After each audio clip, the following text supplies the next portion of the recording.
What is power and what is energy? ఒకప్పుడు ఎలా ఉంటారంటే ఎవరి దగ్గర అయితే ఫిజికల్లీ చాలా పవర్ఫుల్గా ఉండనో వాళ్ళు ఎక్కువ పవర్ఫుల్ అనేటోళ్ళు అనమాట, అడవి మనుషులు చాలా. మళ్ళీ సంవత్సరాలు గడిచిన తర్వాత ఎవరి దగ్గర అయితే ల్యాండ్ ఎక్కువ ఉందో వాళ్ళు పవర్ఫుల్ అనేవాళ్ళు. మళ్ళీ సంవత్సరాలు గడిచిన తర్వాత ఎవరి దగ్గర డబ్బులు ఎక్కువ ఉన్నాయో వాళ్ళు చాలా పవర్ఫుల్ అనేవాళ్ళు. అండ్ ఈ మధ్యకాలంలో ఏమంటారు తెలుసా, ఎవరి దగ్గర అయితే నాలెడ్జ్ ఎక్కువ ఉందో వాళ్ళు చాలా పవర్ఫుల్ అని అంటున్నారు. ఎందుకంటే నాలెడ్జ్ ఎంత ఉందనేది ఇంపార్టెంట్ కాదు, ఎండ్ ఆఫ్ ద డే దాన్ని యూజ్ చేయకపోతే అది ఈక్వల్ టు గార్బేజ్తో సమానం. లేటెస్ట్ డెఫినేషన్ ఆఫ్ పవర్ ఏంటో తెలుసా, యాక్షన్స్. ఎవరైతే యాక్షన్లోకి తీసుకొస్తారో వాళ్ళే పవర్ఫుల్, వాళ్ళే ప్రపంచాన్ని ఏలుపడేస్తారు. ఈ ప్రపంచం ఓన్లీ యాక్షన్ టేకర్స్ని మాత్రమే గుర్తుపెట్టుకుంటుంది. ఇక్కడ కూర్చొని ఎంత గంటలు విన్నారనేది ఇంపార్టెంట్ కాదు, ఇది అయిపోయిన తర్వాత ఎవరు ఇమీడియట్గా ఇంప్లిమెంట్ చేస్తారనేది అది ఇంపార్టెంట్ ప్రపంచానికి.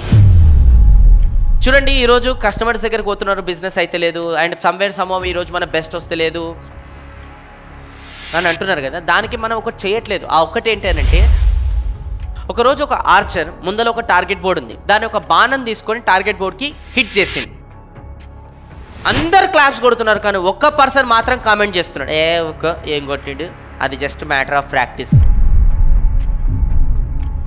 ఈయన కోపం వచ్చింది, పట్టించుకోలే, మళ్ళీ బాణం తీస్తుండే ఎగ్జాక్ట్ టార్గెట్కి కొట్టాడు. అందరు క్లాప్స్ కొడుతు, సెకండ్ టైం కూడా సేమ్ కొట్టిండు.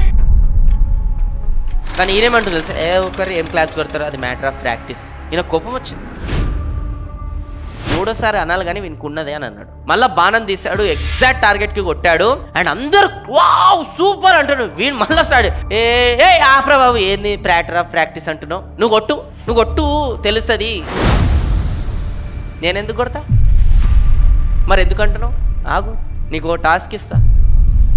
ఎవరికి, బాణం కొడుతున్నాడు కదా ఆయనకు అంటున్నాడు అనమాట, కామెంట్ చేస్తాడు, నీకు ఓ టాస్క్ ఇస్తా. టాస్క్ ఏంటంటే, కింద ఒక వాటర్ బాటిల్ పెడతా, ఇంకో వాటర్ బాటిల్లో నీళ్ళు ఇస్తా, నువ్వు పై నుంచి పోయాలి, అండ్ ఎగ్జాక్ట్ అందులోనే వాడాలి, పక్కకు 1 డ్రాప్ కూడా వాడదు. గట్లెట్లయితుంది అది?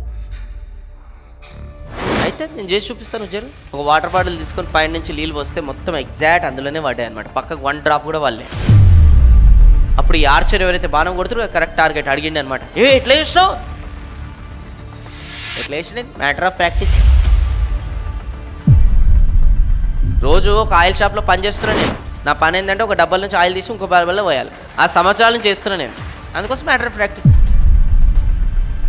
అందుకోసం ఈరోజు కస్టమర్ సైడ్ ట్రిప్కి వస్తలేడు, సైడ్ ట్రిప్కి వచ్చినా కొట్టలేడు. కస్టమర్ అనేది అబ్జెక్షన్ చెప్తున్నాడు అంటే మ్యాటర్ ఆఫ్ ప్రాక్టీస్. ఎంత నెంబర్ ఆఫ్ కస్టమర్స్ని డీల్ చేస్తారో, ఎంత నెంబర్ ఆఫ్ నెగిటివ్ కస్టమర్స్కి డీల్ చేస్తారో వాళ్ళే నేర్పిస్తారు ఎట్లా కరెక్ట్ కస్టమర్తో డీల్ క్లోజ్ చేయాలి. ప్రతి కస్టమర్ వస్తాడు, మనకేదో నేర్పించిపోతాడు, డీల్ క్లోజ్ అయినా నేర్పించిపోతాడు, క్లోజ్ కాకపోతే అంతకన్నా మించి నేర్పించిపోతాడు. ఆ నేర్చుకునే మనస్తత్వం మన లోపల ఉండాలి. That is called matter of practice అనమాట. సో ఈరోజు Sachin Tendulkar god of cricketer ఏంటంటే దానికి సింపుల్ రీజనే, Sachin Tendulkar matter of practice. ఈరోజు వేణు కళ్యాణ్ మీ ముందర ఇన్నిగానం స్పీచ్లు ఇస్తున్నాడు, ఇన్నిగానం మాట్లాడుతున్నాడు అంటే this is also matter of ప్రాక్టీసే. Once upon a time I was a worst speaker, that's why today somewhere somehow best speaker. అర్థం చేసుకోండి. నేను కూడా ఎన్నో రాత్రులు ప్రాక్టీస్ చేస్తేనే ఇలా వచ్చి ఈరోజు ఇవన్నీ కూడా మాట్లాడగలుగుతున్నాను.